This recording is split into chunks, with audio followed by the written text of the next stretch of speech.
will go into that Bayanihan Fund. Because right now, as I mentioned, ginagamit pa natin yung mga available funding sources po natin. So you mean to say in the meantime, we're utilizing the over 220 or 230 billion? Yes, yes, Mr. Chair. But are you also contemplating eventually to look at the dividends of our GOCCs and GFIs, or even increasing these dividends so that you can have more funds? Is that on the table?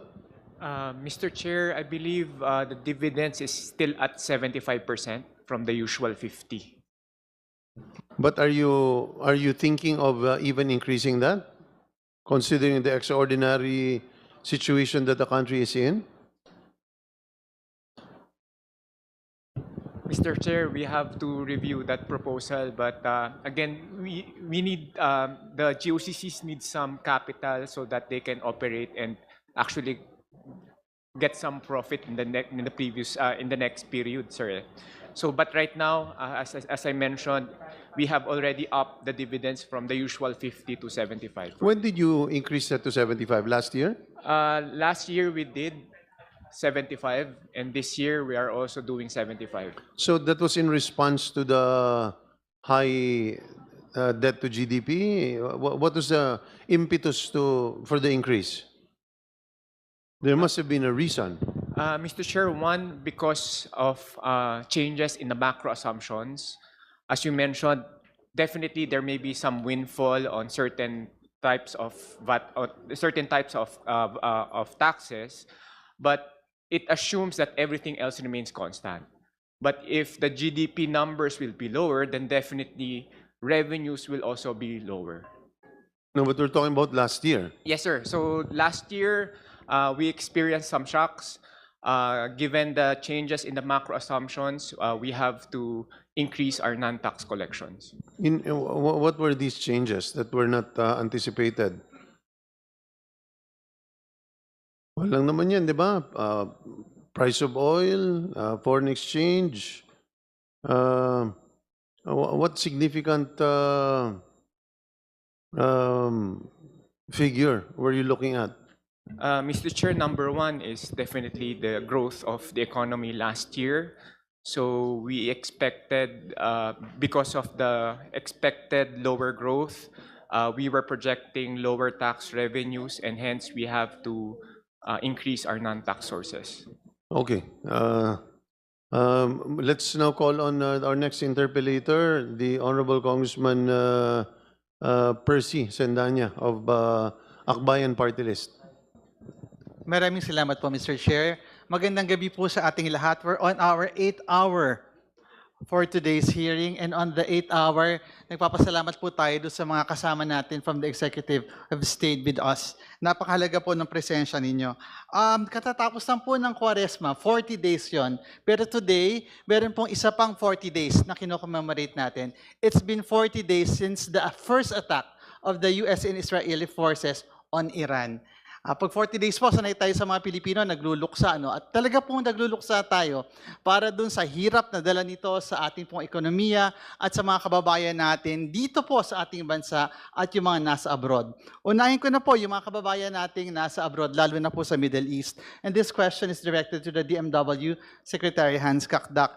Marami po tayong mga kaibigan na naroon na may mga bali-balita nang naririnig na magkakaroon po ng pay cuts, bawas sa kanilang sweldo na binabanggit ng kanilang management o informally pinaparating sa kanila na para hindi daw magsara at matigil ang operasyon, para sila makastay on, ay babawasan yung kanilang sweldo.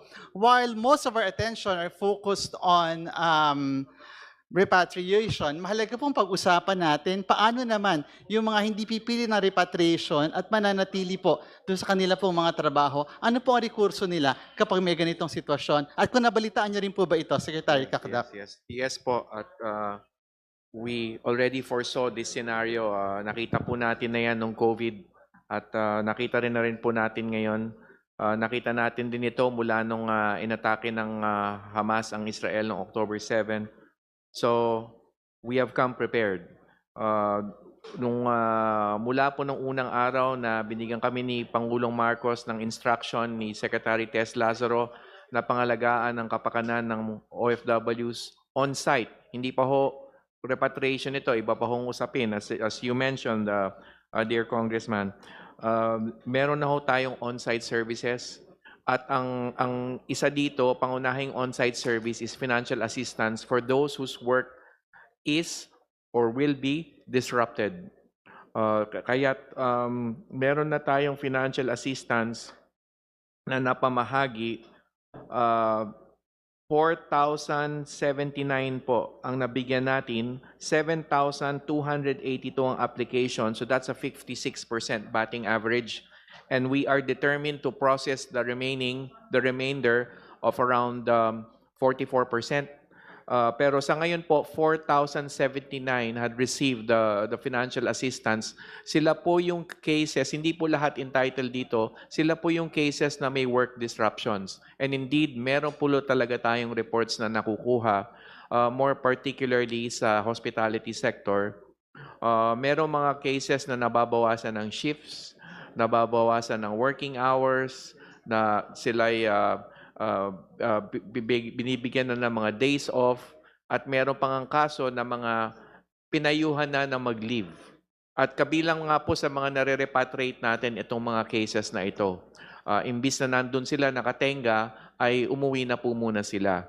At in the case of one Middle East country, hindi ko na po muna pangangalanan, nagkaroon po ng inisyatiba ang ating ambassador. Nakausapin talaga yung industry association. At doon nagkaroon ng usapan in terms of kung paano maitatawid yung workers natin in the light na nagbawas nga ng working hours. This is a hotel association. So nagkaroon ng magandang usapan na hindi malalagay sa no work, no pay yung mga kababayan natin. So the short answer, Mr. Congressman, Mr. Chair, is that we're fully aware of the situation. 4,079 had already benefited from financial assistance in terms of workers who are currently experiencing precisely these types of situations. So, ano po ba yung dapat policy na meron tayo? Kasi ito po ay yung programa ng ayuda, paano natin sila matutulungan kapag nabawasan po yung kanilang sweldo. Pero pagdating naman po sa usapin ng policy, ano po ba dapat ang policy in place pagdating po sa ganitong sitwasyon? Lalong-lalo na yung mga kinakausap ng management na babawasan namin ng 20% ang sweldo ninyo para makastay on kayo dito sa trabaho. Meron din po tayong option kasi yung Action Fund ay is a legal assistance fund as well. And as I think I mentioned this in the outset, luckily, bayad na ang mga legal retainers natin at the beginning of the year, so hindi maapektuhan itong mga budgetary adjustments natin. So bahagi ng ating effort in terms of ating mga legal retainerships is precisely to seek legal redress.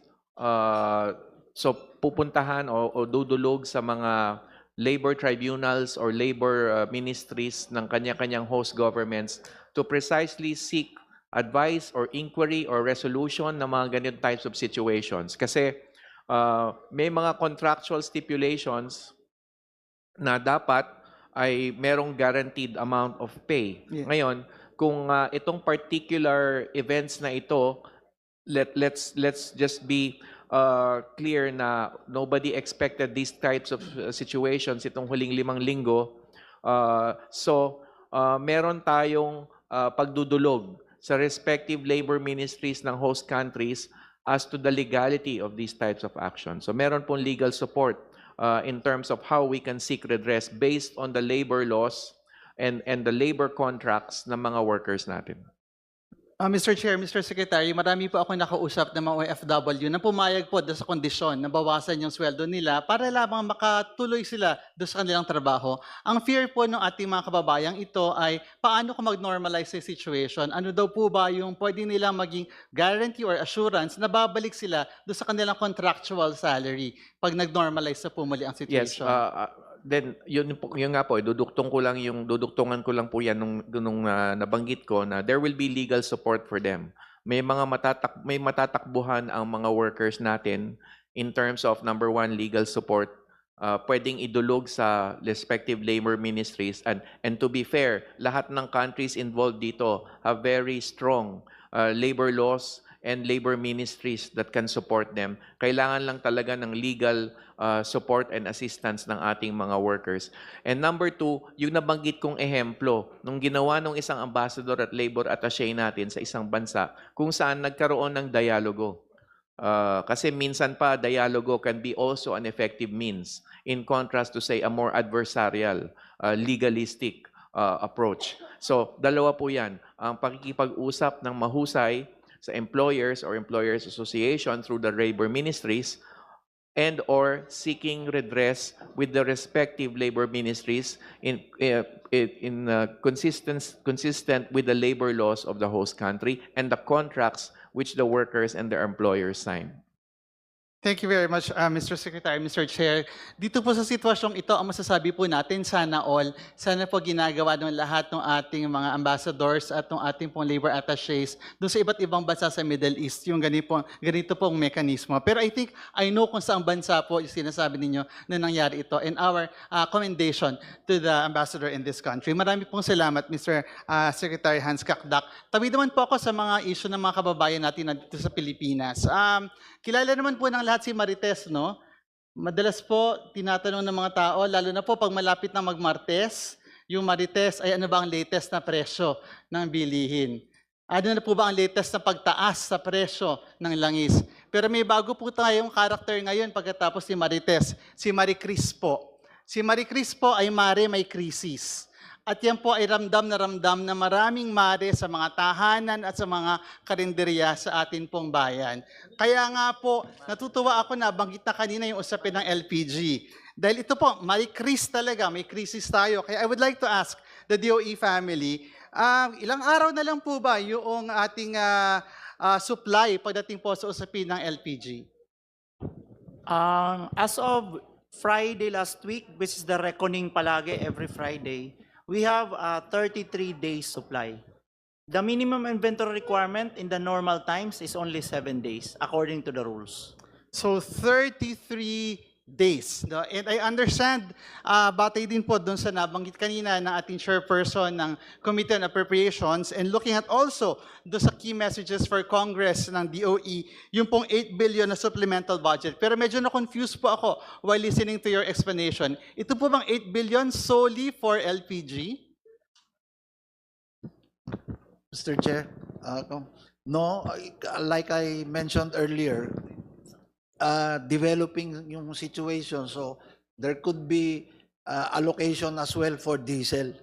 So tinitingnan natin aling inventory ang medyo at risk in terms of yung delivery ng usual suppliers po natin. At the moment, so yung PNOC nagko-concentrate sa maghanap ng LPG to supplement yung supply. Just para lang walang confusion po, dalawang entity po ito. Yung PNOC EC, siya po ang nagparating ng mga diesel na nauna na. Si PNOC naman ang ngayon kumukuha na ng supply for LPG po. Sige po. So can you tell us more about the details? Ito pong ating 8 billion na supplemental budget. Kasi kailangan po natin ng detalye kung kailangan niyo po ng suporta ng Kongreso para dito. Yes, sir. So, kasi yung ordering ng, yung aming estimate ngayon sa level ng LPG, yung isang maliit, yung 22,000 metric tons, mga 2 to 3 billion pesos po. So, tinitingnan na kung iso-sustain, marorotate out, no? Order ka, kasi open LC, tapos pagdating, order ka, then pag na-distribute out yung una, order ka, so parang meron kang continuous na flow nung product. So yun ang estimation, kaya tinignan na 8 billion siguro. Kung Pero 33 days po yung nabanggit natin na so far na stock natin na LPG ngayon, with this budget that you have, ilang araw po yung madadagdag doon sa 33 na yun? 22,000.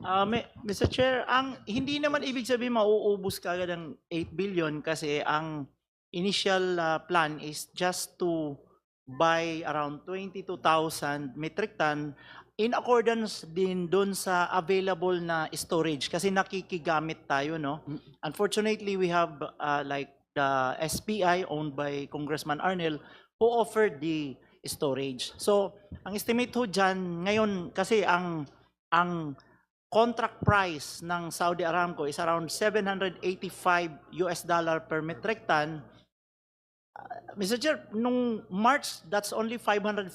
Ngayon, nasa 785. And there is also a premium raising from $100 per metric ton. Premium na po ito. To as high as 500. Titingnan lang ho namin kung talagang 500, pero parang yun na ho ang lumalabas. So, in effect, parang 785 plus 500 na ho. As compared before na 641 lang. So, more or less, pag i-multiply mo yan by 22,000 metric ton times 60 pesos, mga more or less mga 1.6 billion, 1.7 for that initial lang na supply na plano.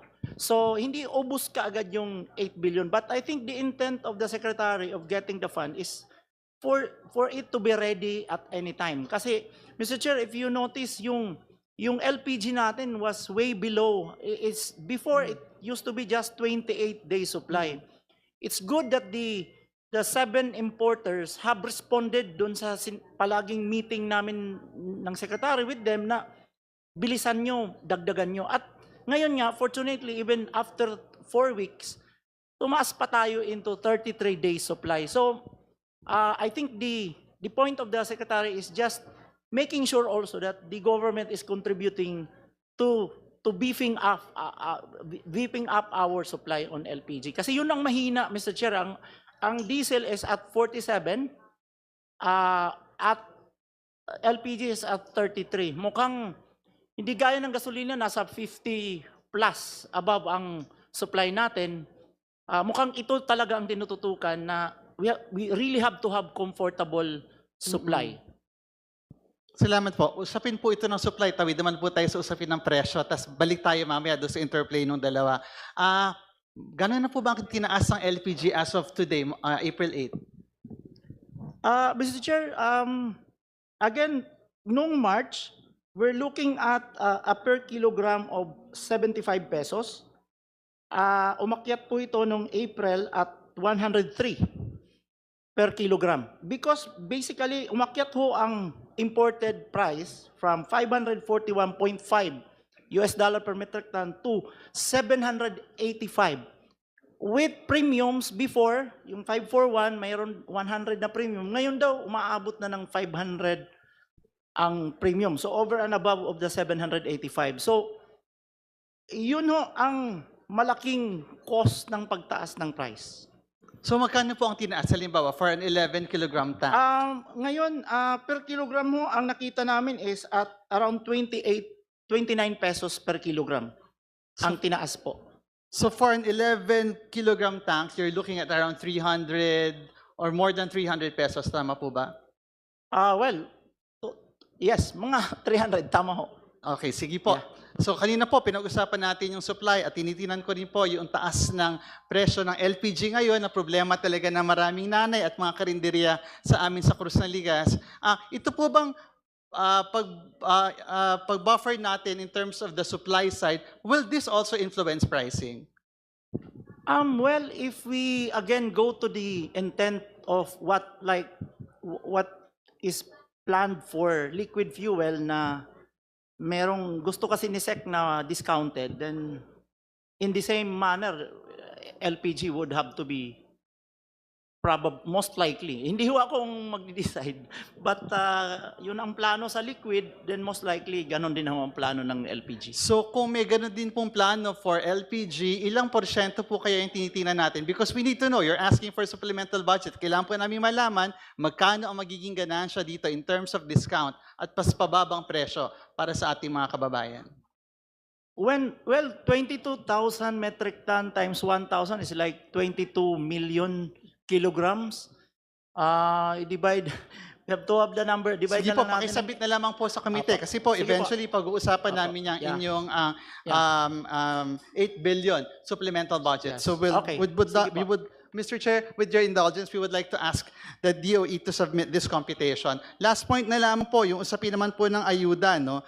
May programang pantawid tayo. Meron po ba kayong planong programang pantawid naman pagdating po sa LPG? Because we're talking about 12 million Filipino households na dependent po sa LPG.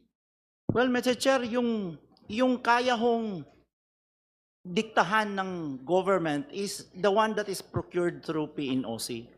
So yun ho nga, kung yan hong 22,000 ay tuloy-tuloy na pag nabenta, tuloy-tuloy ding ibibili uli at discounted at all the time, discounted siya, then that could be the way to more or less help in subsidizing the price.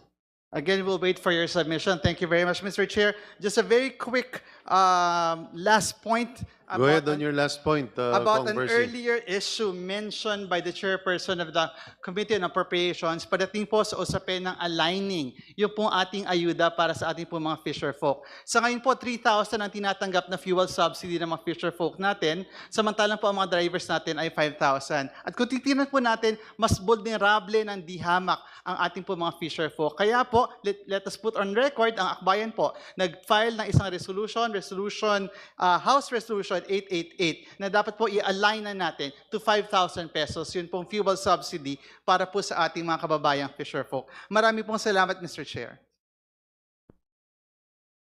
Maraming salamat, Congressman Percy. Ngayon naman po, itinatawagan natin from the majority ang ating Deputy Speaker, the longest-serving parliamentarian representing our workers from the TUCP party list, the Deputy Speaker Raymond Mendoza.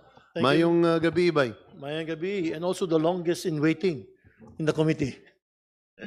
Daghang salamat, Chairman. And of course, good evening to almost good evening, everyone.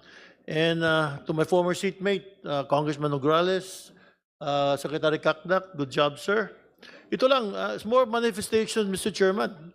TUCP is labor, so advocacy yan namin labor. Mr. Chair, there are 50 million workers in this country. 5 million are minimum wage earners. And the diesel right now is already 170 pesos per liter. You know, ang unang tamaan in crisis increases ang manggagawa, the workers. Ang huling tulungan, ang manggagawa. So there seems to be, for me, a gross neglect.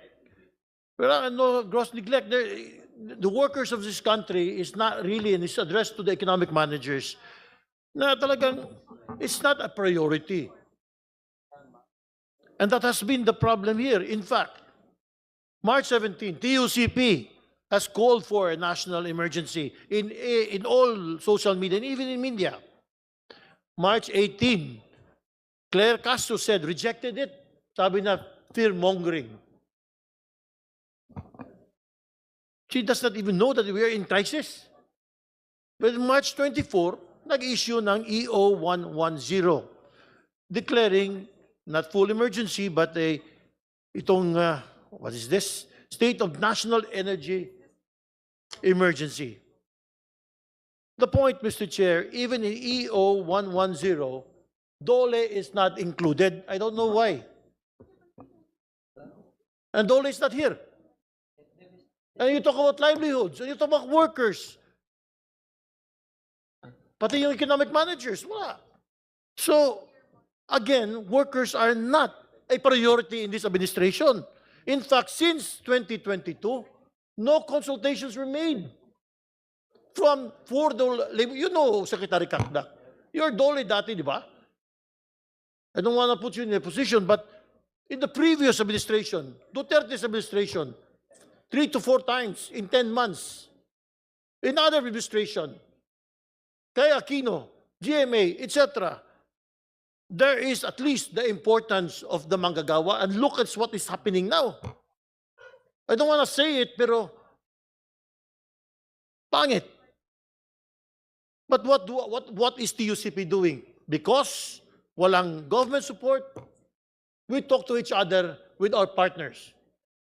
We have the Labor Business Forum. In fact, in April 15, we're meeting again. Kami na lang, bipartite, we don't need government. Kung ayaw nila, then we will talk. PCCI, ECOP, and PhilExport. You know what? We agreed. Not necessarily about wage increase, but we agreed that high cost of electricity in this country. Number two, the removal of VAT on electricity. Just like to ask a question later on kung what's happening with that one. And I hope and I pray talaga na it's too much. The economic managers, ginawa ko, in the last Congress, in the 19th Congress, we passed the wage hike, 200 pesos. It's the economic managers who blocked it. Passed in the Senate, passed in the Congress, Mr. Chair. At least 200 pesos, 100 pesos, whatever it may be. It could have been at least blunt na impact. At saka medyo okay pa itong administration. Wala. Now we are in crisis. Now we are here. The 200 pesos sana that was approved by Congress and the Senate, malaking tulong talaga yan. So that being said, I hope yung executive na dapat i-include yung DOLE. DOLE is not here. We claim a whole of government response when the voice of labor is institutionally excluded. Then who then is representing the interests of workers in the policy deliberation directly affecting or affect the wages, employment, and survival of our workers? And why has the executive not formally convened consultation, as already mentioned, labor sector? If none, ano yung justifications of the delay? So, Mr. Chair, it's more of a statement that I'd like pa ulit-ulit lang na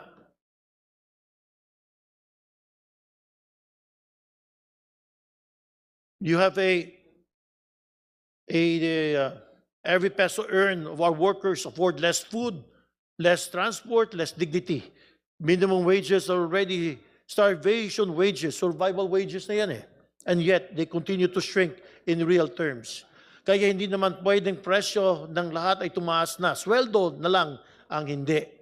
That is why this comprehensive crisis legislative package must include immediate 5,000 wage subsidy.